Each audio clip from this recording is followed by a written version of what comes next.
Hey guys, second video of the day. I'm feeling brave. This morning's video was very difficult to do, but I did it. I don't think anyone except those very close to me realize how difficult and how big it was that I talked about the things that I talked about this morning. So, as long as I'm feeling brave, I'm going to talk some more. Because I feel like I can. So instead of waiting until Sunday, I'm going to read you chapters 4 and 5.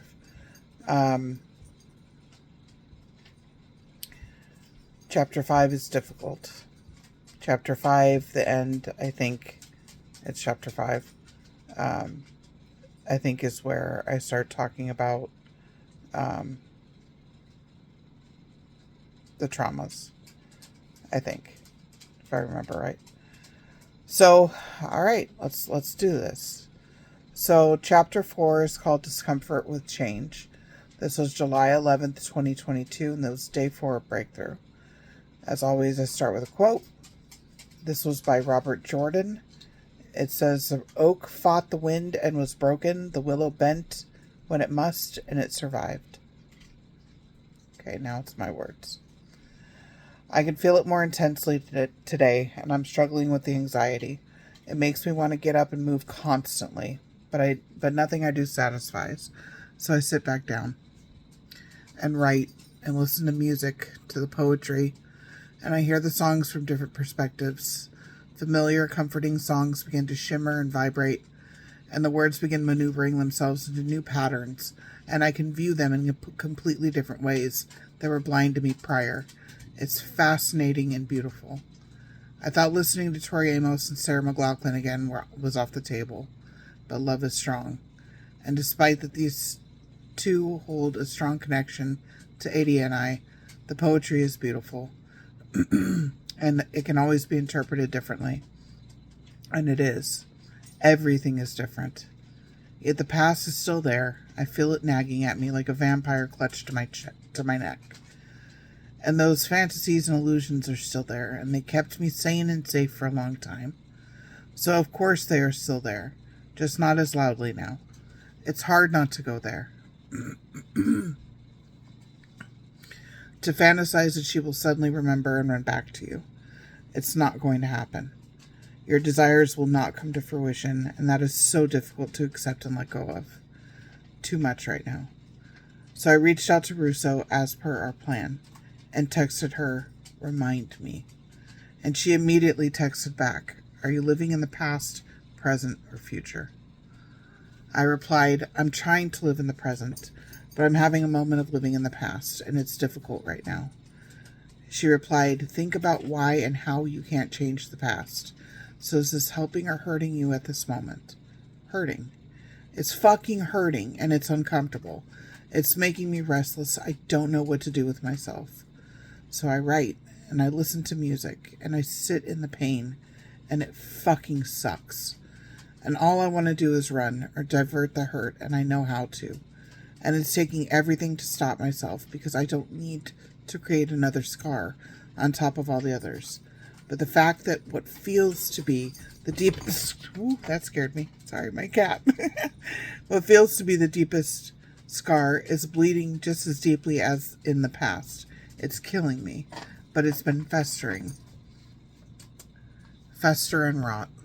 God damn it, stop it. It's as though it's infected. So badly it's been killing me, slowly, for many years. It must be cleaned. Let it ooze.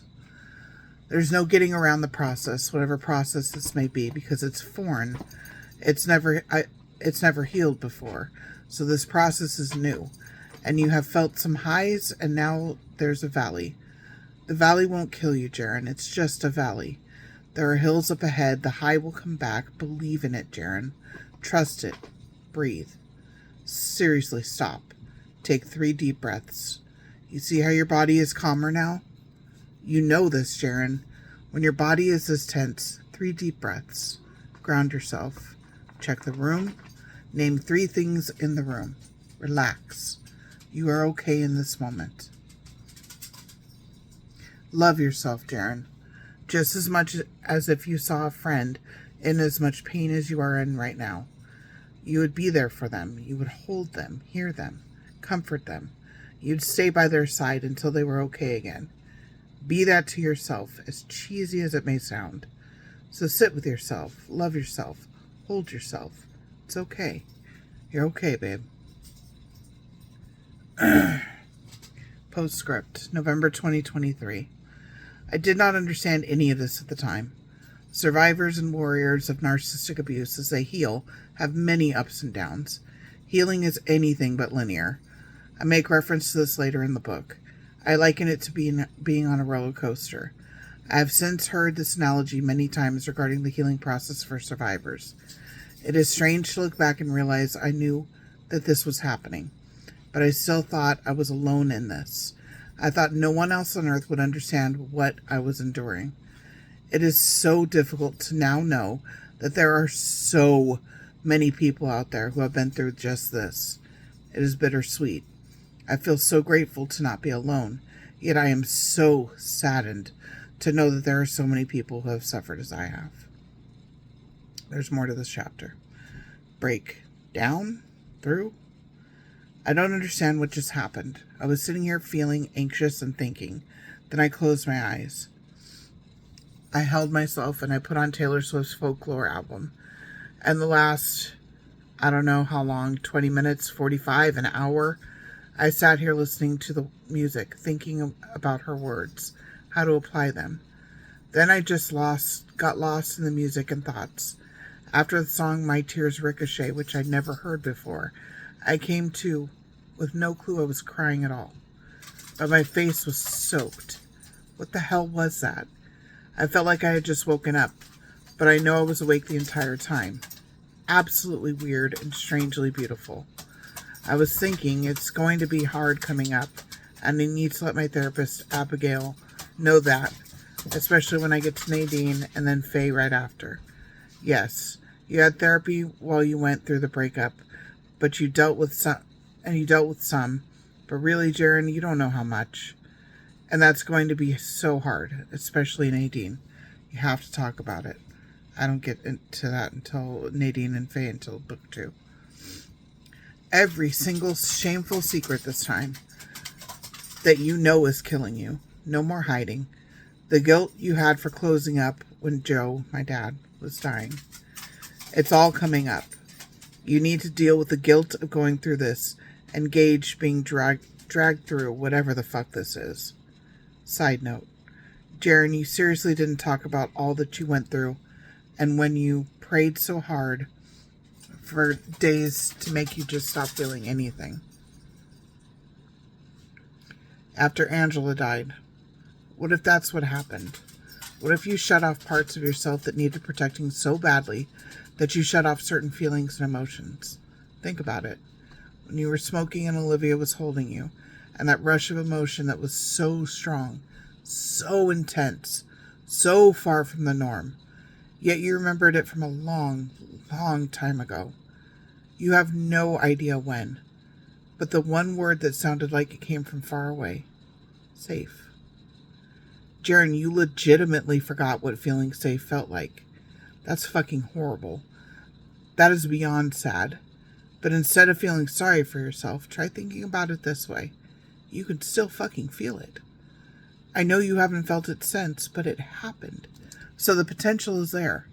And you would give anything to feel that again, wouldn't you? You know it's like a fucking drug. You want more. All the time. And never have it leave. Except drugs are bad, right? Maybe I feel that feeling safe is somehow bad. Holy shit. Is that it? Why the fuck would I feel that feeling safe is bad? Because I can't trust it. What in the holy shit balls is this fuckery? Sorry, that's funny. I think that's it. Okay, holy fucking shit. What does that do to a person? Holy shit. I think maybe that's why I don't feel much fear, where other people do. Scary rides, bungee jumping, biggest, fastest roller coasters, bring it on. I love and thrive on the adrenaline, but it gets very difficult to feel it. Scary movies? Nothing. Usually. You know you do things in the area to feel that adrenaline. So maybe I feel fear, but only up to a point. So what other emotions? Trust? Probably. Are there other emotions that I have no idea I don't feel? I feel love, guilt, remorse, anger, sadness. Hang on, let me grab a feelings chart. Which I did, and I put in here. I put in Plutchik's Wheel of Emotions. Okay, so my thoughts. I think in my day-to-day life, I am sad, hurt, panicked, angry, and tired. How fucking sad is that? So I need more happiness, confidence, to feel more energized, strength, and helped. Though I do feel more and more helped with therapy. Now let me try and see if there's anything that pops out. Not really. Okay, so back to Maslow. So I never felt safe. I must have at some point. Otherwise, I could never have recognized it again. Graham. She really did save me. Maybe my dad? My teachers? I don't know. I think the same thing goes for love and belonging. I think it's all screwed up. I need to review it. And then I have a chart in here on Maslow's Hierarchy of Needs. So this is by Elizabeth Hopper, updated on February 24th, 2020. Maslow's Hierarchy of Needs is a theory by Abraham Maslow, which puts forward that people are motivated by 5 basic categories of needs: physiological, safety, love, esteem, and self-actualization. The key takeaways of Maslow's Hierarchy of Needs. According to Maslow, we have 5 categories of needs: physiological, safety, love, esteem, and self-actualization. In his theory, higher needs in the hierarchy begin to emerge when people feel they have sufficiently satisfied the previous need. Although later research does not fully support all of Maslow's theory, his research has impacted other psychologists and contributed to the field of positive psychology.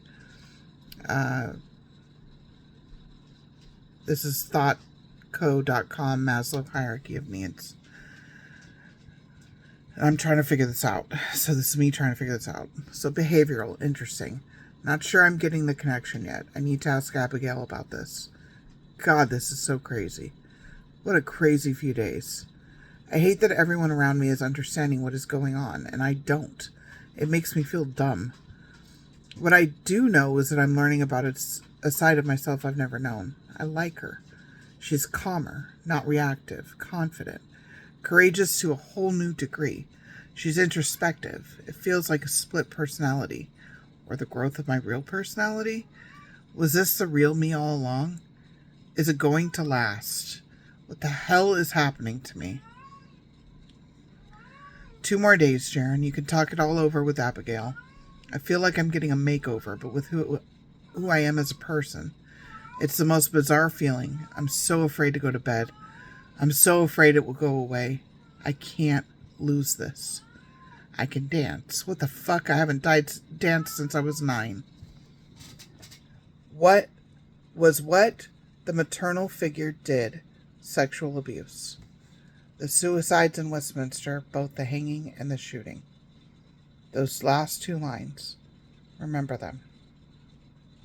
This was me finally talking about some of the traumas, the ones that were most on my mind. So I'm going to read those again. Was what the maternal figure did sexual abuse? The suicides in Westminster, both the hanging and the shooting. Postscript, November 2023. This was a lot. I absolutely did not understand what was going on with me. I hoped it was healing, but it was so foreign that I legitimately thought I may be losing my mind. For me, and I suspect for many survivors and warriors, hitting rock bottom and then beginning my healing journey is at once the most beautiful process I have ever endured, as well as the most terrifying process I've ever endured. I was trying to put together Maslow's hierarchy of needs and complex emotions. It is still something I am learning. It is complex, and I will probably need many years to fully make this connection. That's okay. All good things in time. The ending here. About the sexual abuse and the suicides. These were events that I had never been able to speak about with anyone, not even my therapists over the years. They seem like an afterthought. They aren't. They were on my mind constantly, flashbacks from hell. They seem like, I just was finally brave enough to put them down on paper, though I could not yet verbalize all that had happened. I knew that doing so would force me to talk about those events in the next chapter. It was major growth. I'm talking about them.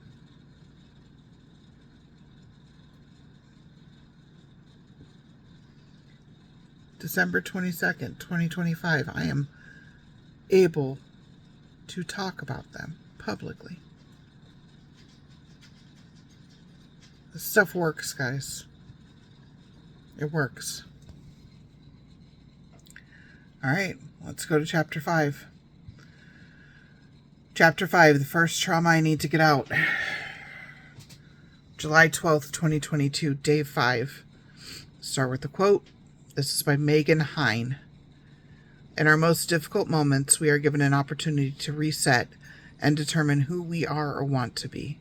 You alone shape your life. Now my words. That was a rough place to stop. So I know I survived emotional, physical neglect, and psychological abuse, and maybe sexual. I'm having a really hard time with this. Things are coming out that are so obviously traumas. Things that should have been on the timeline as obvious. They simply would not reveal themselves to me until now. It's as if the floodgates are opened, and I can't stop all of the information pouring in. It's time to talk about it. This is going to be hard, guys. We were in the garage. The siblings are playing in the driveway and on the sidewalk. The parents were watching from the lawn chairs in the garage. I was playing with Barbies in the garage behind the parents. I could hear everything they were saying. I was 10 or 11 years old. They were very obviously flirting, touching, kissing. The faux father said he wanted to go inside. The maternal figure told him no. The faux father was upset and went in alone. Only a few minutes went by. The maternal figure told me to go get the faux father. I froze. I knew something was up. You could always tell when she was thinking, hatching an evil, twisted idea and course of action. But this one was for the books. She told me whatever the hell she wanted me to say to the faux father and sent me to their room. The faux father thought I was the maternal figure as per her scheme, I believe. Opened the door, and my little mind could only handle bits and pieces. Flesh, noises from the TV, what was happening on the TV, mirror, door. The faux father, realizing it was me, pushed so hard into the wall in the hallway. Door slammed on face, lip, pain, face and back, embarrassment, humiliation, confusion, and anger. Why? To torture us both in one shot? I really do believe that was a resounding yes. She certainly had outdone herself. I collected myself, what was left of my dignity, held my head up, and returned to the garage, where she awaited. She wanted to know if he was coming back. I muttered, I don't know, and sat again with my Barbies, who suddenly were nothing other than heaps of plastic. They lost all luster. My innocence killed in an instant. I never returned to those Barbies. Some part of me had died. If I thought this was the worst thing she could ever do, making me walk in on the faux father pleasuring himself, fucking sick bitch, I was so sadly mistaken. Devious, wicked, twisted, and sick. No, the worst was how she acted afterward and how I had to act. As though I weren't hurt and humiliated. I wouldn't give her that satisfaction for anything, even though I sat there with huge tears rolling down my cheeks, my back to her. I never made a sound. She would never know what she did to me. She knew she had topped herself, but there was something new. Almost, what was it? Maybe fear? What did she fear? Repercussions or herself? I think the latter. I think she scared herself. Shaken. She looked shaken. Especially when the faux father returned to the garage. Momentarily, only so slightly, the mask slipped. I saw the maternal figure as she truly was, and it scared the holy hell out of me. I've tried my entire life to understand her, but it has taken until this moment for me to realize I don't think anyone can understand her. Meaning, unless you are someone like her, that sick to that degree, in the same way, there is no making sense of her. Especially not for me. I'm finding more empathy for others right now, but having empathy entails an understanding of others' emotions and putting yourself in their shoes. But I can't do that with a maternal figure. The person I am, the true me, the soul, the core, could never be able to understand, to empathize with a mind as sick as that. I've wasted so much energy for so many years trying to help her. Understanding was key, right? Get a diagnosis, study, understand, connect the dots, complete the puzzle. I can fix you, the maternal figure. And it literally just hit me. No, Jaren, you can't. And that's not your fault. It's not your fault. You did all you could. It's not your fault.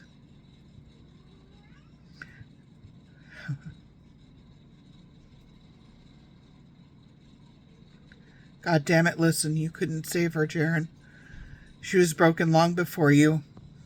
You didn't do anything to break her, and you were her child.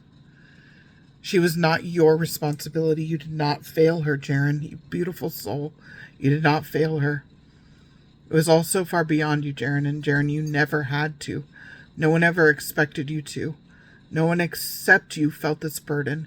You saw so early on you wanted to fix all the cracks in the family. Somehow you knew it stemmed from her.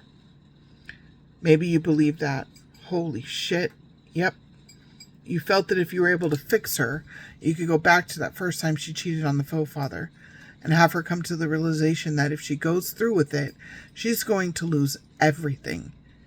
Everything. Everyone. You. She's going to lose you. And she's going to tear all of our worlds apart. Just fucking stop. What the fuck are you doing? This is what you think of us? This is what we mean to you? Why? You're the fucking adult. Can't you control yourself? But no, you couldn't. You truly couldn't. Because you are a mess. You're sick. You take no responsibility for your actions. You don't care who you hurt. Because you are in constant pain too. Empathy. I can feel empathy for that, certainly. You know exactly what that is like, all too well, Jaren. But the maternal figure, I can't heal you. But I can heal me. And it feels good. And it saddens me that you will never feel this. But it's your burden to bear. And instead of wishing that some poor creature like a water moccasin or an alligator crawl up your toilet while you're sitting on it, biting you right in the taint, as hilarious as that might be, and it is, I need to change my thinking now. I don't really want you to be in pain. I make jokes about it. I may even fantasize about it. But that's just me trying to work out my own shit. The truth is you were important to me. I loved you. I don't want you to hurt. I want you to find this type of courage. I want you to heal yourself. But I am letting go. It is and always has been all on you. I am letting go because I love myself more than you now. 3 deep breaths. Damn. 42 years. It took me 42 years, but I think I finally figured out how to let go. This really is insane. I didn't think therapy was working this well, but I knew it was working, but not like this. I thought EMDR would do it. I've been so ready, I think.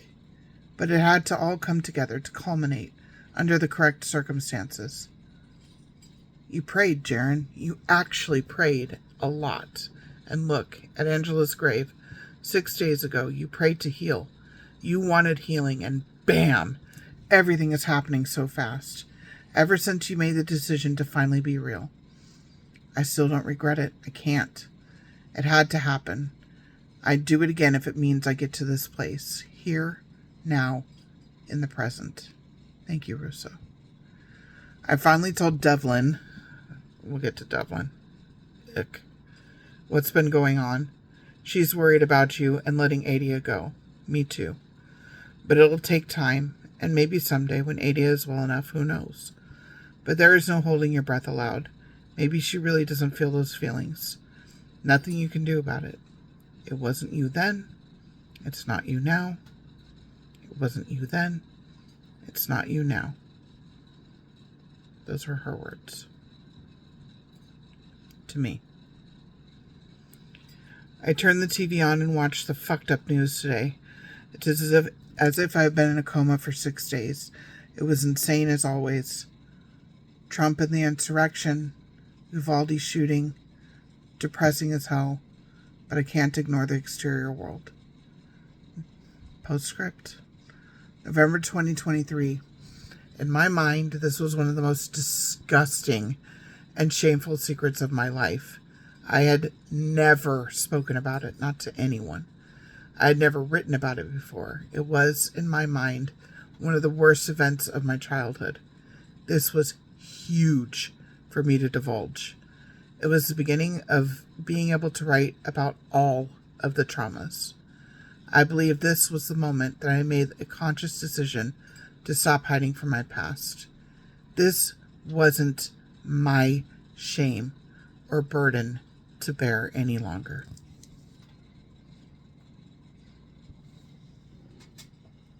That's it, guys. That's chapters 4 and 5. This is a long post, but I did it. I did it. And from this point on, we start going through the trauma timeline. I am so thankful for all of you who have bared with me through this. It means the world to me, and I hope it's helping. I hope it's helping a lot of people. It's the whole point. I love you guys. As always, take care of yourselves. Take care of each other. Talk to you soon.